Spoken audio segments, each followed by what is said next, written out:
Senator Mushahid Hussain Syed ने अमरीकी जौहरी policy को दोहरे मयार और मुनाफकत पर मबनी करार दे दिया।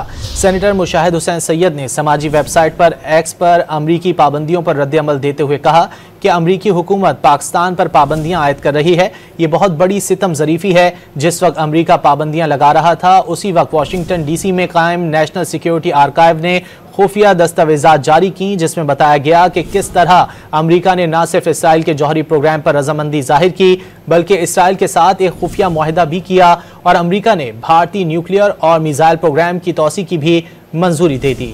सेनेटर मुशाहिद हुसैन सैयद ने समाजी वेबसाइट पर एक्स पर अमरीकी पाबंदियों पर रद्द-ए-अमल देते हुए कहा कि अमरीकी हुकूमत पाकिस्तान पर पाबंदियां आयद कर रही है। ये बहुत बड़ी सितम ज़रीफ़ी है। जिस वक्त अमरीका पाबंदियां लगा रहा था, उसी वक्त वाशिंगटन DC में कायम नेशनल सिक्योरिटी आर्काइव ने खुफिया दस्तावेजात जारी की, जिसमें बताया गया कि किस तरह अमरीका ने न सिर्फ इसराइल के जौहरी प्रोग्राम पर रजामंदी जाहिर की, बल्कि इसराइल के साथ एक खुफिया मुआहदा भी किया और अमरीका ने भारतीय न्यूक्लियर और मिसाइल प्रोग्राम की तोसी की भी मंजूरी दे दी।